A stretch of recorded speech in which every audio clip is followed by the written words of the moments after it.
We are educators, and sometimes we pretend like we know it all. Of course, we know better. Where can we improve? Or perhaps the better question is, where will we improve?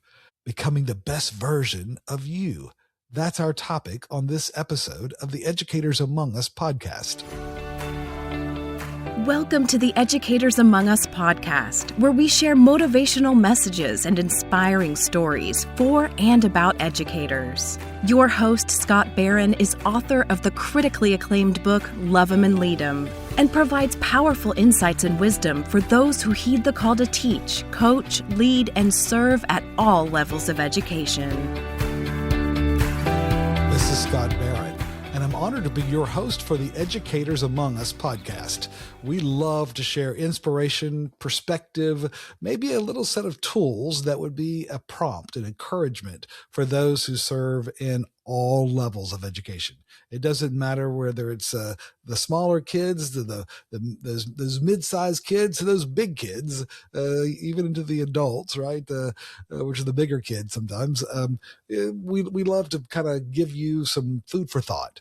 It's a hard job being an educator, and whether your role is in finance or in teaching or in coaching or in cleaning things up or making things better or leading, even in the boardroom or the administrator's office or the guidance office or the library.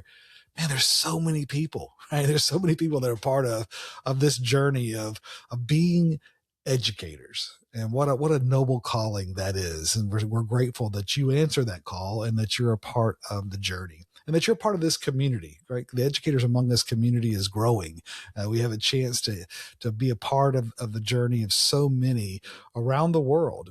We started off pretty significantly in North America and the United States and Canada and Mexico, and it began to expand. It began to grow into South America and then over into Asia and Europe and other places as they began to recognize, hey, being an educator, there's a real pride that comes with that. There's a responsibility, of course, because we have a significant ability and even power in what we do. Our words carry significant impact and weight. And so we are very careful with that, but we know we do have a power to which we're held accountable as well.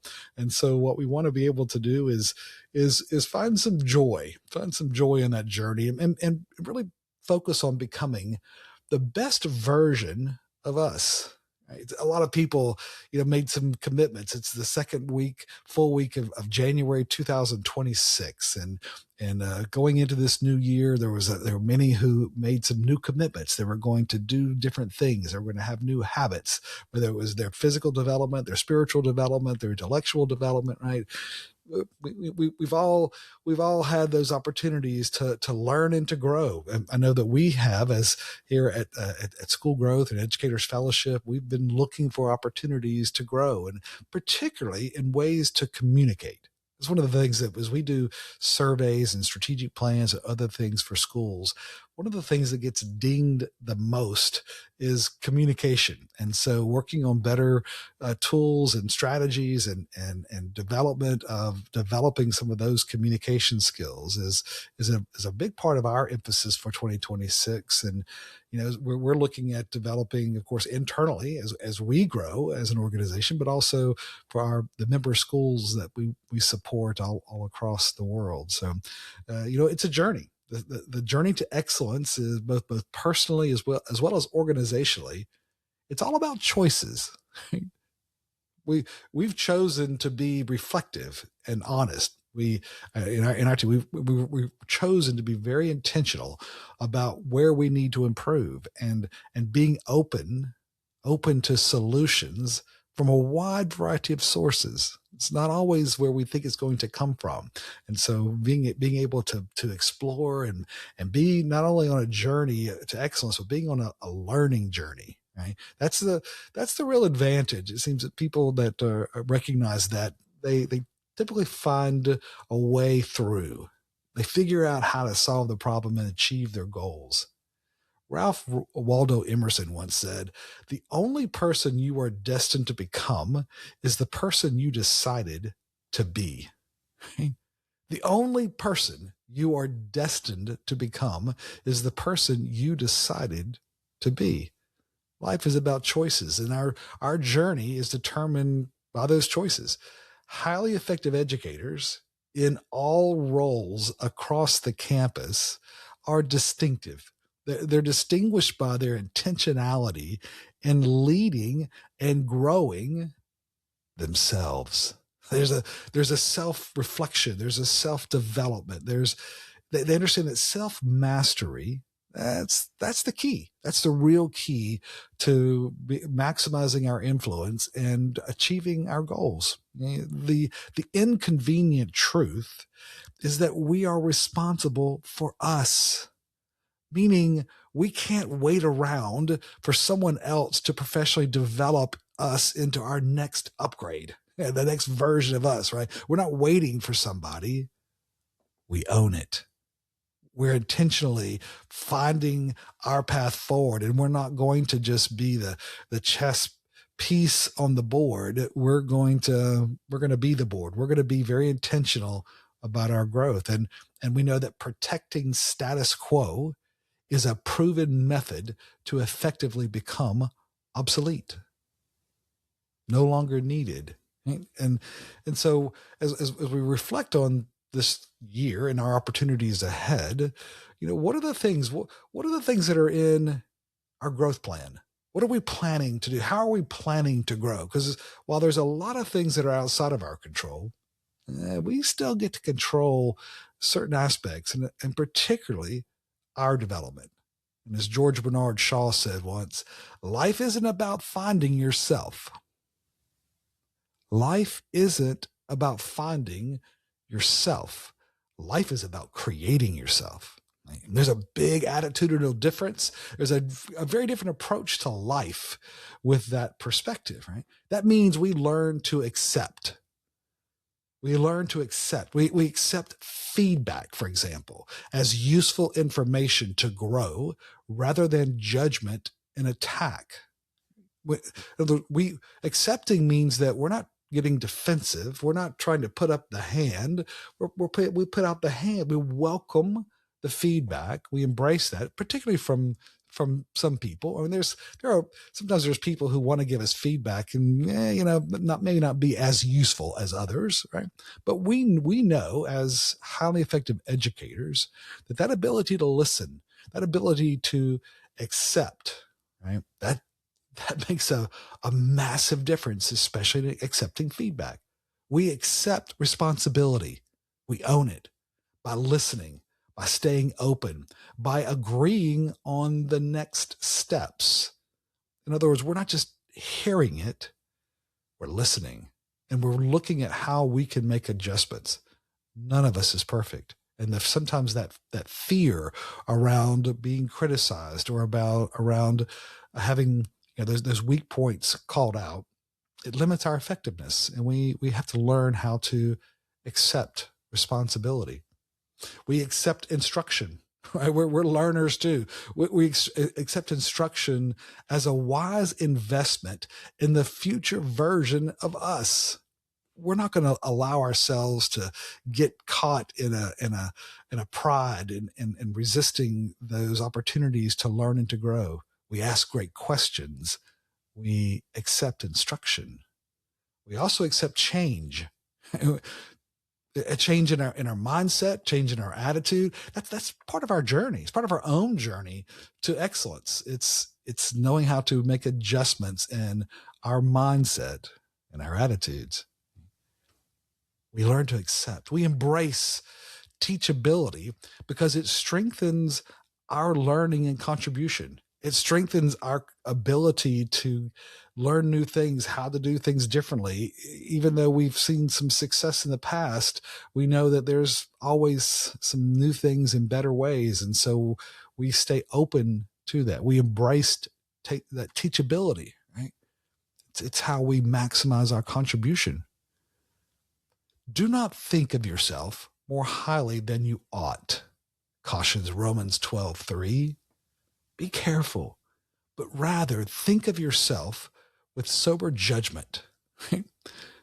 not being intoxicated with pride, not being intoxicated with our own, resistance or our own confidence in ourselves, but instead using sober judgment, which sometimes and often requires listening to the nonverbal and verbal feedback of those around us. We've had to sometimes sit down with those that may be struggling in their influence and adapting to some current realities. So often there's a resistance, there's a confidence that really it blocks their ability to honestly own it. And sometimes we see that in self-evaluation, when we ask someone who's maybe struggling in their value to self-evaluate against core values and against mission, often they self-evaluate way higher than those that are in leadership roles over them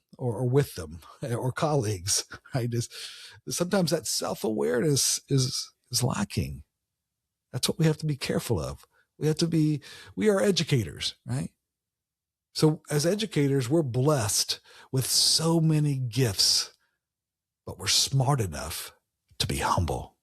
We're smart enough to listen and exercise sober judgment.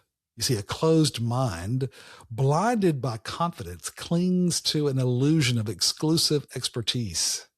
We think we're the only ones. We think we got it. We're there, right? But we know that's dangerous. We are professionals. We are professional educators. We change lives every day. So we don't wait around for growth and inspiration to happen. We're not waiting for it to happen to us. We get up, we get to work, and we make it happen. That's what educators do.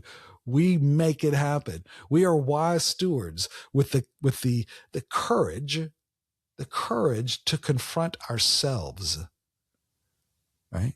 The courage to look in the mirror with a pause, to look in the mirror deeply, to look in that magnifying mirror, right?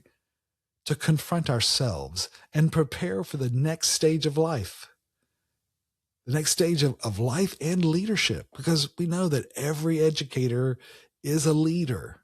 Right? So we're going to be prepared because we know that next stage is going to demand a whole new level of mastery, and we're ready. So find victory. Find victory in self-mastery this week, my friend, as you choose to become the best version of you. It's our choices.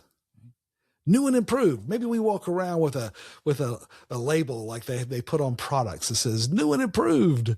It's a new version. It's version 40.0 or the latest and the greatest. I mean, sometimes we know that we do need to be able to have a relabeling, and that's hard because as we develop new habits, as we recognize some of the areas for us to grow, sometimes that gets hard because the people around us want to keep pulling us back. They want to say, no, you're not new and improved. You're the same old. Right? So we as educators have to not only develop the self-mastery to grow, but also to enable others to grow, to enable them not to have to stay within the confines of our mental models, but allow them to break through, to allow them to become something better, to renew their hearts, their minds, their spirits, their faith, to become what they were created to be. That's an opportunity for us as we move into this new year and working with our students, our colleagues, our families, fresh starts. Giving them that A every day, letting them become the latest and the greatest. It's a privilege. Hey, a coaching question to ask yourself at the end of each day. Think about this. Did I do my best to master me today? Did I do my best to master me today? Love him and lead him, my friend. This is Scott. Thank you for joining us for the Educators Among Us podcast and for your courageous commitment to this noble calling. We get you and the challenges of this work. To stay connected with this community, be sure to subscribe to our podcast and weekly encouragement at educatorsamongus.com.